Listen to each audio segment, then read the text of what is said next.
Hey folks, welcome to Snowpal Polyglot Software Development Podcast. Our guest today is Dave Trier.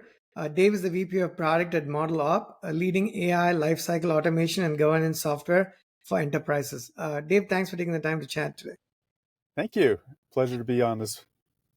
If you could give a brief introduction about yourself and your company to our audience, and then we can just get into the topic. Sounds great. Excellent. And again, thank you so much for having me. My name is Dave Trier, VP of Product with ModelOp. As Krish mentioned, we are a software company that specifically focus on helping large enterprises overcome the challenges as it relates to AI lifecycle management and governance. We focus mainly on the Fortune 500, really helping them get AI solutions to market faster with the right level of oversight and assurance throughout the way. At the end of the day, just helping organizations use AI at scale with the appropriate level of trust. Sounds good. And I have that your company page pulled up here. I pulled up the right one, right?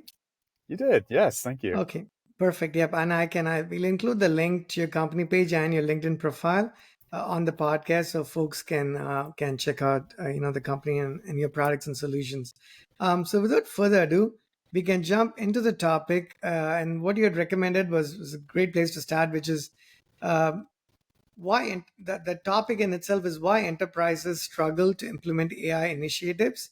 But that being the topic, Dave, we can start with where it makes the most sense for you. Yeah, absolutely. Thank you so much. I've had the pleasure of working with large enterprises, actually my whole career, it's over 20 years. But in particular for this latest, 6 years with ModelOp, had the pleasure of working with them to help them to understand where they can use AI, how they can take advantage of it, but most importantly, how do they actually take those AI ideas and put them into actual business usage. Now, what's been really interesting throughout this whole journey, or the journey with our customers and enterprises at large, is that they have a large pent up demand for AI, especially around generative AI, that every aspect of the organization, every department, every team has been able to take advantage of generative AI or wants to take advantage of generative AI in one part or another. But what's really been challenging to them is, well, how do I get those solutions to market faster, especially with generative AI, which has been something that's a bit opaque to many parts of the organization. But just first starting on the demand side, I always start there as okay, well, technology is great, right, Krish? Technology is Right. fantastic, but unless it's actually going to move the needle on my business, whether top line or productivity savings or bottom line cost and operational savings, then the technology is worthless, right? But it starts with the demand. And what's been really, really fascinating about this space, I've been doing the data and analytics space for over a dozen years now. But what's been really fascinating is in the past 18 to 24 months with generative AI is that they have recognized, every department, every team has recognized, here is a actual huge opportunity for us to leverage a technology to change the way we do customer service or operational processes or internal, as on a customer and how we help with answering common HR and compliance questions, right? So every aspect of the business has the opportunity to use generative AI to make improvements to how they're doing it. So in that way, it's been, as I said, a really pent up demand around how do I take advantage of this very transformational technology for all of my processes, every aspect of my business. That's been the part, to be honest, Chris, it's been really, really exciting, is that it's not just a technology in one silo of the business, but it's every team, every department has an opportunity to use this technology. That's a great introduction. Thanks, Dave. So let me ask a couple of questions. And I've had a few conversations recently with other founders around this topic as well. And some of these questions stem from what you said and also from my learnings from these prior conversations. You mentioned demand, right? There's no point using technologies unless it's actually providing meaningful business value.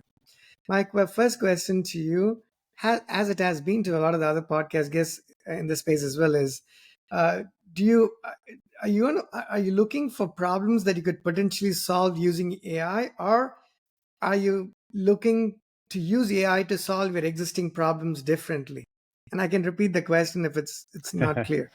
No, it makes sense. It's actually a combination of both. There are certainly existing problems that customers of ours, enterprises at large, have, but there are also ones that there are new opportunities that the technology unlocks. So it's actually a little bit of both.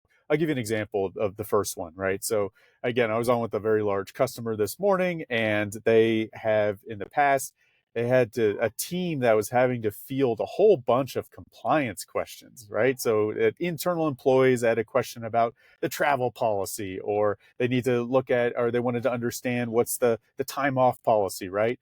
And in the past, that was something where they would have to have a team of internal support staff that were answering these questions, having to go and look it up in over 30,000 different compliance documents. I kid you not, over 30,000 compliance documents to make sure they get the right answer.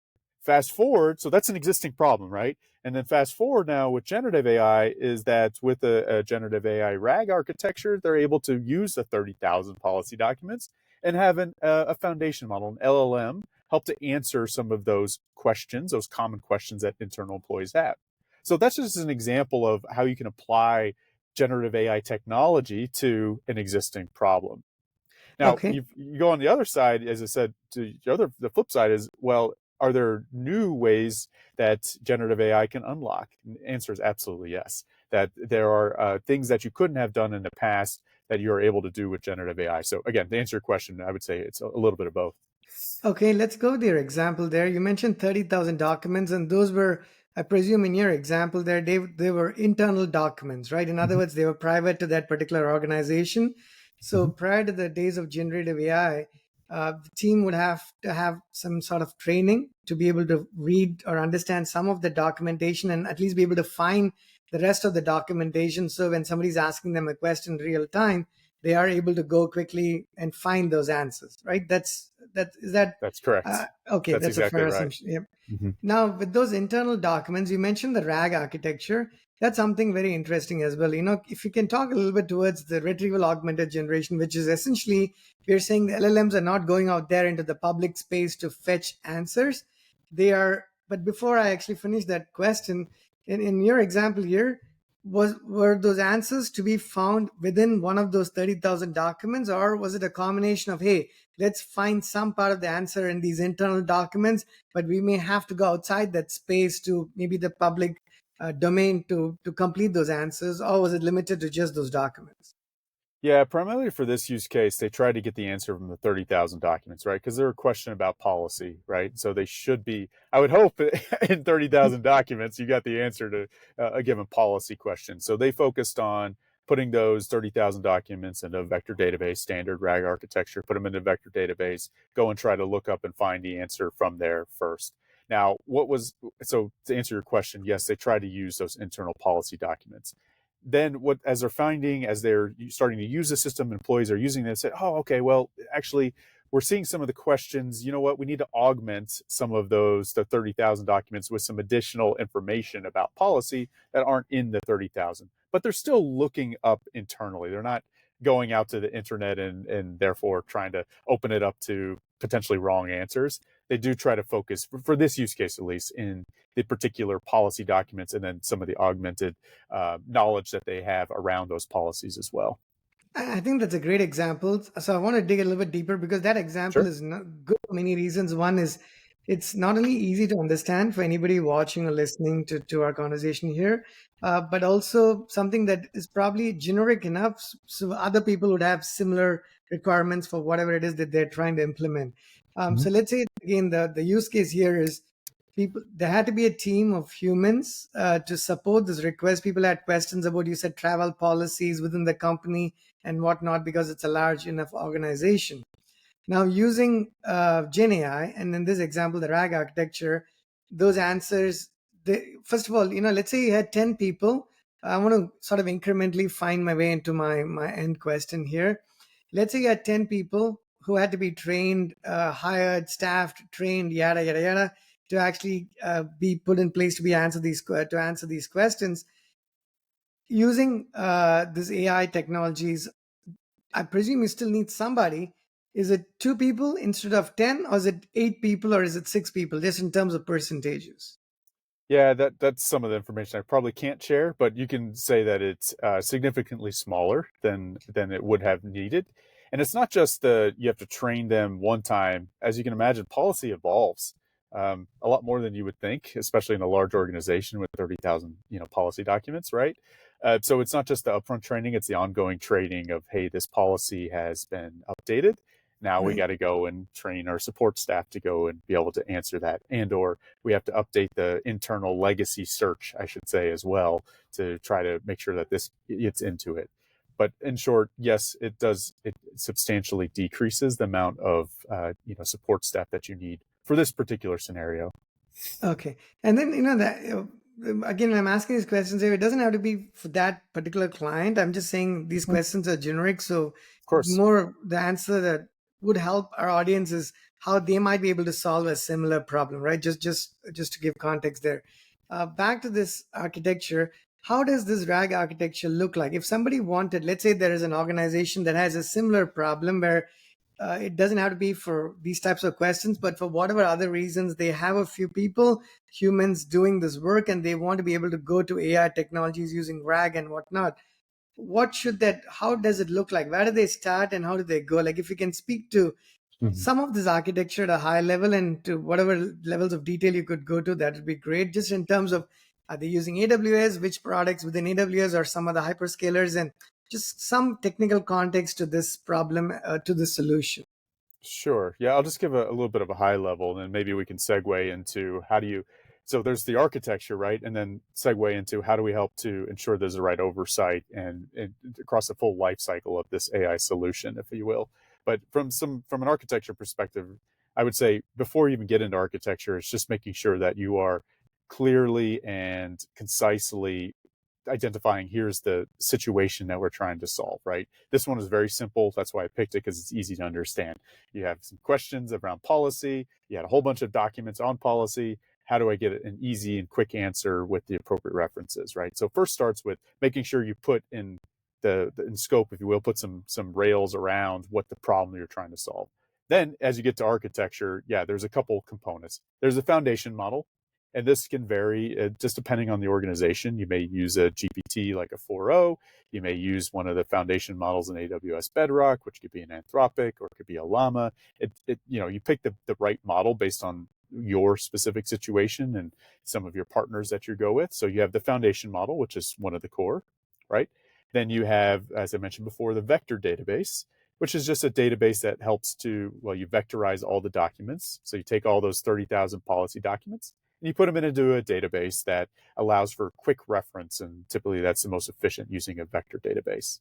The third piece that you have is typically what's called an orchestrator. Think about it, it helps to stitch together the full application, if you will, from I take a user that has a question, they type in the question. All right, what do I do with that question? It turn it into a prompt, if you will, that's then sent off to the foundation model. Well, first looks up with the vector database, looks up to, can I find an answer there? Sends it off to the foundation model, gets an answer, and then gives the response back after some post filtering, right? So you have that orchestrator that helps to put together all the different steps as part of that process.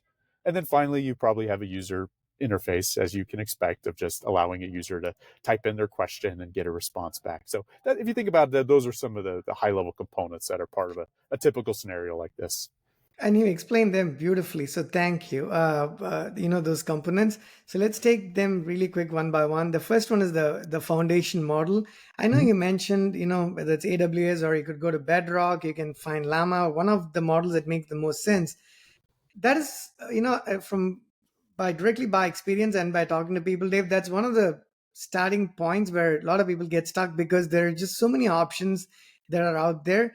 How do you go about, like, in other words, do you have like a model or two or three that you fancy, that you're like, that's your go-to model? Or do you actually have you start on a clean slate saying, I have no biases and I'm going to look at the problem and then go do my research as to which model I should pick. Regardless, how do you go about picking the right model? Because that is can be a bit overwhelming to find the right model to start off with. Yeah, just to be clear, our company ModelOp, we're agnostic. We're agnostic to the foundation model, the technology. If you're AWS, Azure, GCP, Oracle, it doesn't matter to us. We're agnostic. Our company is focused on, regardless of the technology used, the foundation model, the situation. We're just helping you to oversee the full end-to-end life cycle. So I just wanted to be clear on that. Sure. But to answer your question, this is something where it is just dependent on the scenario, whether it's you're focusing on text-based or kind of a chatbot based, you're focusing on more summarization. Maybe you're doing an image generation as part of marketing campaign. So, there are different models and you can go look at all the published studies around those that perform better in different situations. So my general advice would be, again, define the problem and what you're trying to solve. Go and look at some of the recommended best choices for that specific problem area or problem set, and then experiment with a few of them. Now, if you set up your architecture in a way that you have your orchestrator and your vector database, you should be able to do it because we've done it before. You should be able to just switch out the foundation model behind the scenes, and then you can do some side-by-side comparisons. If you look at any of the benchmark studies around foundation models, that's what they're doing, right? They're setting up, here's my problem, here's the application, the orchestrator, vector database. Let me just switch out these two and see which one performs better. So long-winded way of saying is that define the problem, figure out what type of problem set it is. There's some good recommendations for each of those different problem areas, and then just test it. But design your architecture in a way that you can swap out, I should say, the different foundation models to get some good results. Okay, lovely, right? So that's actually a very great answer. What you're saying is have, you know, as a developer, as somebody who runs a startup, I tell people that when you're changing something, you want to change one thing at a time, so you know what the impact of that change is. A lot of times, even when you're writing code as developers, when trying to fix a bug, you try to change three different things and you don't know what's causing the problems. You want to do them iteratively. So your answer here is very much along those lines, which is keep the rest of your architecture in place and maybe swap the models out so you know how it's performing, assuming ceteris paribus conditions with regards to the rest of the stack. Yeah, Awesome. that's This right. And just one thing that we help a lot of our customers with is that as part of that end-to-end life cycle of the models, we really think about use cases. What's the business problem I'm trying to solve? So in this case, it was a chatbot for common compliance questions. We have the use case. Separate from that, we have the model. And especially with generative AI, we actually have a process to help our organizations, our customers, to onboard foundation models because they have certain ones that they approve that make sense for them based on the security profile, their actual kind of contractual or commercial agreements, if you will. So what we do is we help them to onboard those and have a catalog of here's the approved foundation models so that these enterprises, the developers within the enterprises can say, okay, my use case is again, a compliance chatbot. What is available and approved for me to use? Oh, I can see in the ModelOp catalog of foundation models, these are the ones that have been approved. I'm good to go with going and trying to experiment with a couple of them, as I mentioned before. So I just wanted to throw that concept out there. It's a very practical way for large organizations to narrow some of the choices down to the ones that have been vetted, approved when we're talking about foundation models. makes sense. And then the second thing you mentioned in the architecture was the vector databases. One of the things that I've looked at, I actually had a chat with the founder of this company based out of Netherlands, if I'm not wrong. It's called VV8. That's one of the vector databases that I've actually looked at a little bit more than others. Like in your example, or your experience, what are some vector databases that you actually like that you would recommend that people check out? Yeah, again, we're agnostic to that. It's for our customers, it's their preference commercially, what they've defined that works within their ecosystem and stack. So honestly, I don't have a strong preference on that one. Okay, no worries. Only the reason I ask is, at least for people who are watching to understand, is there are databases that actually have added support for vector design. Like Mongo is one of the databases that we use at Snowpal all the time. That is a NoSQL database, but it is not built, it was built as NoSQL, but they do have support for a vector database Mhm. component, if you will. It's along the lines of, Oracle was, an RDBMS, but I remember at some point they had some support for NoSQL. But when you use databases that were created for one purpose, but they actually try to solve the more recent use cases, it just depends whether you like them or whether they're, it makes sense or not. So I'm just calling out for it, saying my recommendation, personal opinion, is you want to pick one that was designed from the ground up as a vector database, as opposed to one that was built for some other purpose but also has support. But again, this is just my opinion. That's not to say that you cannot go with Mongo and use their vector database, their support for vector databases, as opposed to using something that is built from the ground up. But I've seen, as somebody, as a developer, that the experience of using one versus the other is actually quite different. Okay, and then the third part, you mentioned the orchestrator. Are those, when you say an orchestrator that actually deals with all of these, is it software that's interacting with, is it the software tier that's solving this problem? A bunch of different pieces that are working with the vector databases and the models and putting all of them together, the core backend piece, if you will.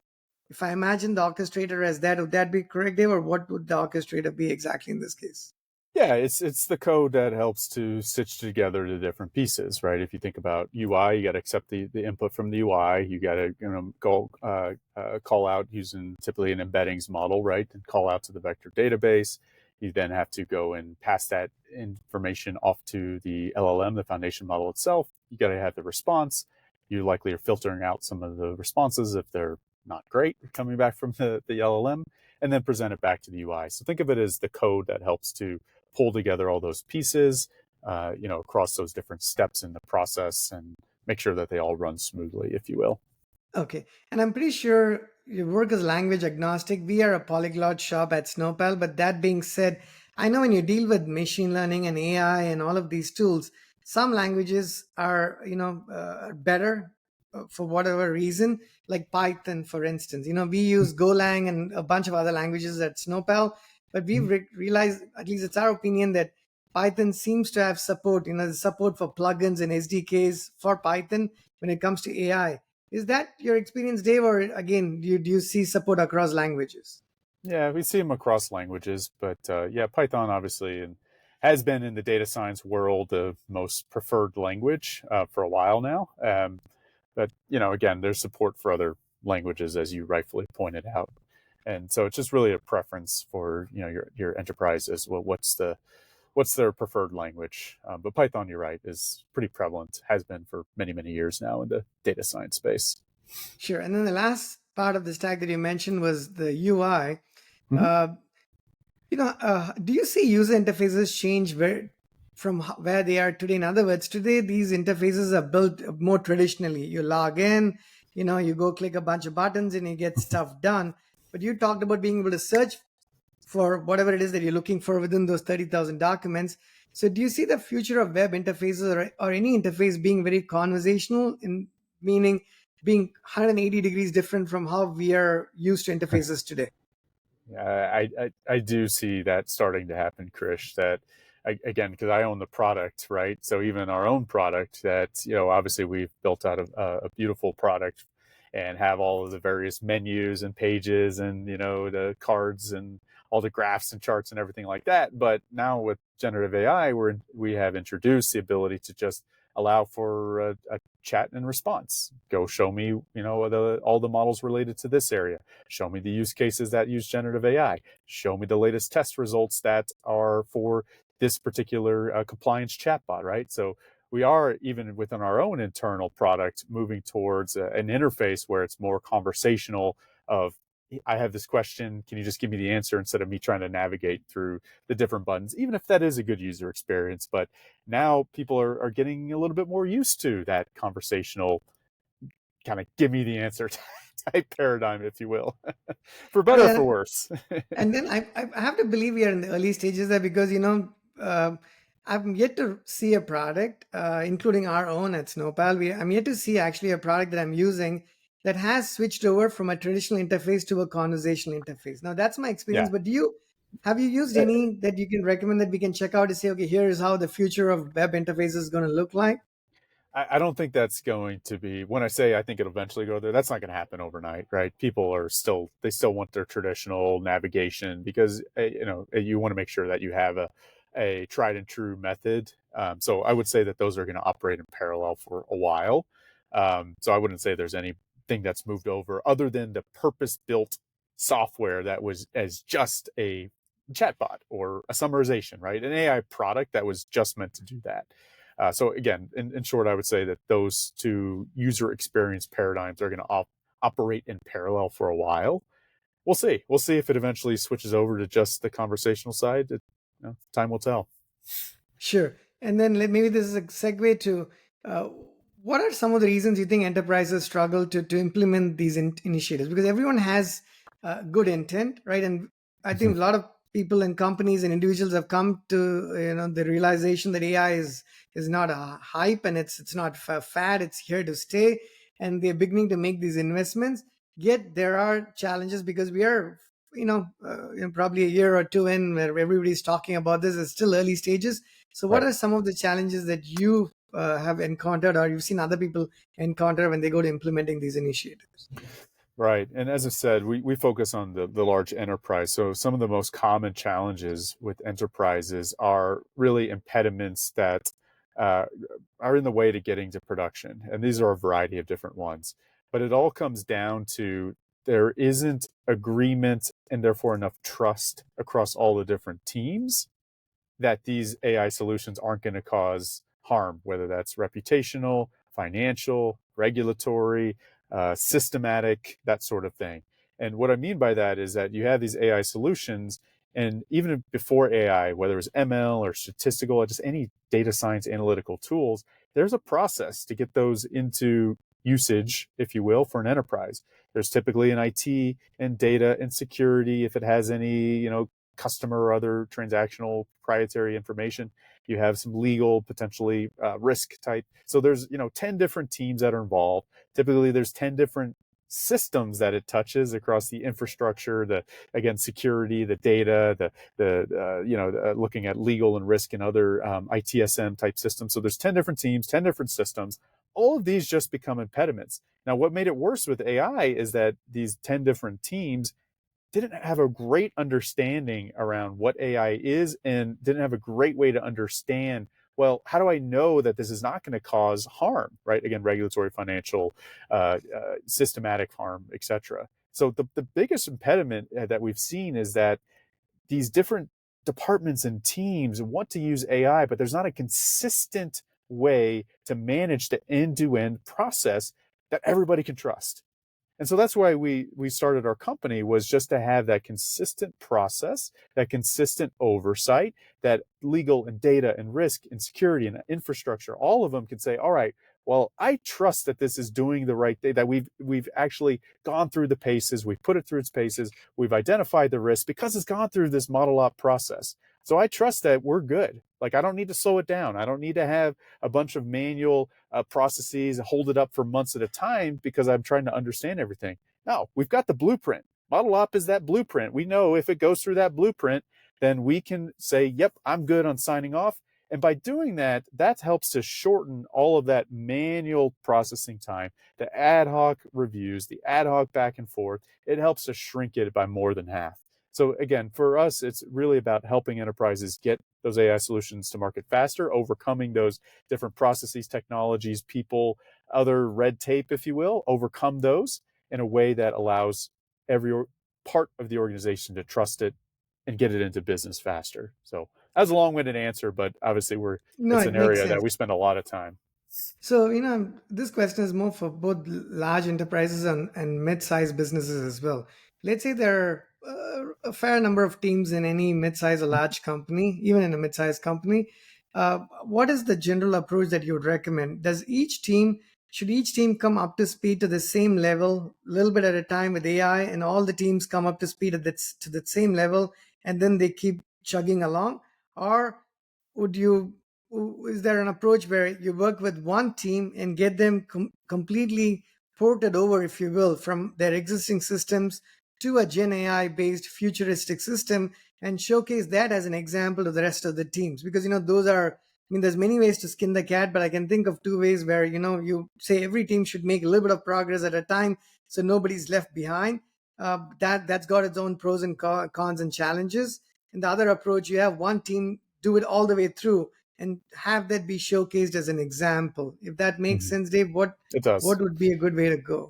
It does. And I think that's just where you need to take a look at your organization and the skills in the organization, to be quite frank. Where if you have varied and mixed skills across it, then it probably makes sense to have a focused team that has a lot of background, especially around the risks and understanding the risks and the potential impacts. Have them start first and set here's the example, here's the frameworks, here's the approaches. As I said, here's the blueprint, if you will. Have them start first and then disseminate that to other teams. Now, if you are a digital native company like a Google or a Facebook or Meta, sorry, then you probably can trust every team to just do it on their own. But again, if you think about the very large organization, the large enterprise, you do need a bit of introspect around, okay, do we have the skill sets across every single team to allow them to do their own thing? That's not a question I can answer, but it's something that I would advise that just have a think about that. And a lot of what we're seeing is that enterprises recognize, you know what, let's start this in an AI COE as an example. Let's set the benchmark. Let's set here's the shiny example. And then again, kind of disseminate and train out to other teams and organizations. So that's a Makes bit of bit of a mix. Perfect. We can end our conversation with agentic AI, but before we go to agentic I want to just ask one high level question, which is, Mhm. when we talk AI and people are trying to get themselves up to speed, which everyone has to, I think the Fiverr CEO, I read recently that he had said that all the easy, I'm paraphrasing what he said. He said all the easy jobs are going to be gone. All the difficult jobs are going to become easier with AI, and all the jobs that were impossible to do are going to become possible. So, I believe I read this somewhere, maybe on LinkedIn, where someone shared this. It was to his employees and to the freelancers on the platform as well, right? So all of us have to sort of buck up, and then you don't want to be left behind. So this question is a high level question, which is, when we talk AI, and if people have to be like, hey, you know what, I know little about this, I want to go read up on these things. What are some jargons or buzzwords? I'm going to start with some, and you can add to that list, and then we can switch to the last question, which is agentic AI. LLMs, like large language models, are SLMs, or small language models.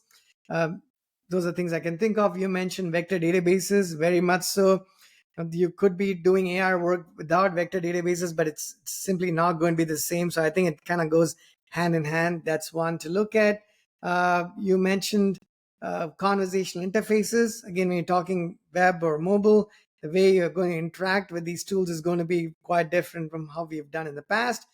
You mentioned RAG, retrieval augmented generation, which is, if you're not going to go with data that's out in the public domain, you want to take your internal private data and make it part of your vector databases and a persistence layer. You need something like RAG in your architecture. Those are some I can recall from our conversation. I'm sure I missed some, Dave, but what are there other jargons or buzzwords you can throw in here that Yeah, people can look up? I mean, for buzz and jargons, if you will, one that I would add to your list there would be guardrails, right? So guardrails around, which just to explain to the audience that haven't heard of them before, guardrails, or think of them as the filters on what's coming back from, say, LLM or SLM. Basically, to say, all right, well, we want to filter out certain responses. The most kind of obvious one, and LLMs and SLMs do a good job today, but filtering out profanity, toxic language, that sort of thing. But guardrails are important because you also need to have your own specific ones in place based on the use case. So, for example, you may have a scenario where you don't want it to return some confidential information, or you don't want it to return PII, right? So you may need to filter those out, i.e., the guardrails are helpful in that certain situation as part of it. So guardrails, I would say, is another buzzword that I would add to your list there. And then I think the other two, we can just talk about it as the very last item here, which is AI agents Mm-hmm. and agentic AI. First of all, when I think about them with very little experience, I struggle to tell the difference between the two. They seem like synonymous, like AI agents and agentic AI. I mean, is there like a difference? I'm sure there is. Like, what is the difference? What are the difference between the Yeah, two? there's it's obviously a topic that a lot of people have discussion around. Well, the way I think about it is that there's an overarching agentic AI system, and that system has a number of components, just like we talked about with RAG. An agentic AI solution has a number of components, And one of them is the LLM or SLM, right? You have the foundation model. But then you have these helpers, right? They may be called agent tools, is one of the most common that's used, and using things like MCP. And those are, just think of them as helpers. They're helping the language model to go and do some actions. A common one might be, all right, well, again, I'm doing a customer service, right, chatbot as part of it, and you're talking to this chatbot, and it may say, okay, well, I need to go and update my Salesforce record.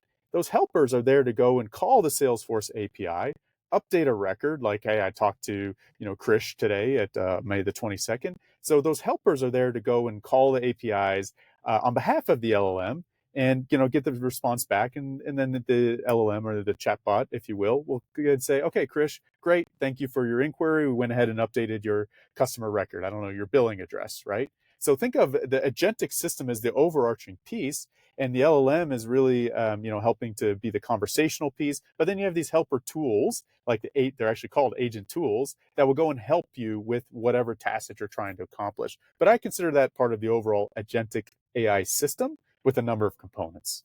Does that make sense? It certainly does, and just to add to that, a lot of these words, as somebody who's been building software much like yourself, Dave, for over 2 decades, there's only so much you can learn from the theory, right? You can read, Yeah. you digest it, you understand it. When you start doing it is when you're like, you can truly conceptualize the differences. And here's what I tell people: there's no single right answer, in my opinion, but there are people who sometimes believe that they have to understand the fundamentals and the concept thoroughly before they can start doing anything. But that, I mean, if it works for you, more power to you. But for a lot of Mhm. us, for me and for people I know, you want to start doing it incrementally. You will not be doing it right. You might be doing it wrong. It's all right, as long as you start doing it. Doesn't matter if you pick the right vector database or not. Like you said, right? A lot of these are agnostic. You want to treat them as commodities to some extent. LLM is a commodity. Vector databases are commodities. And then finally, when you start using them as a developer, you start to recognize that, well, not all of them are truly commodities because one works better than the other, or one simply you're able to connect with one more so than the other. And that's why when I asked you about Python, uh, we have a lot of languages in our ecosystem. Python is not one of them yet, right? But as we build our next API, we've recognized that, we could do that using Golang. We love the language, but the support for Golang in the space of AI and all of these tools and platforms is not very natural, right? It's it's contrived, if you will. So, we have to find and make do with what's out there, Right. as opposed to Python, where things are a bit more natural from what I've seen. So Right. those are some things I want to just add to what you've already said here. Yeah, that makes sense. Especially, you need to make sure that there's an ecosystem and support from the community for that ecosystem. Otherwise, it becomes a maintenance nightmare, right? What happens when the one of the libraries goes out of out of end of life, if you will, and then you have a bunch of dependent libraries on that one. If there's not community support for those, then it's a real hassle. You end up having to maintain some dependent libraries that are just unrelated to what you're trying to do, right? So that's just an example, but your point is absolutely correct, is that you want to pick languages and frameworks that you're seeing community support around. You mentioned agentic, right? So it seems like MCP and A2A are two different, protocols and frameworks that are starting to emerge, right? So again, it's about picking things that you're seeing the community support I know around. MCP. MCP is the Model Context Protocol. What is the other one that you mentioned? Oh, it's just A2A. It's just another one that's becoming more, prevalent, if you will. Is it agent to agent or something Mhm. like that? Yeah, agent to Okay. agent. Mhm. Okay, Yep. cool. And I think this is amazing. You've shared a bunch of really useful things here. So as we wrap this up, Dave, any questions you have for me? I've been throwing questions at you. It's the easier thing to do. Any questions you have for me that I can answer?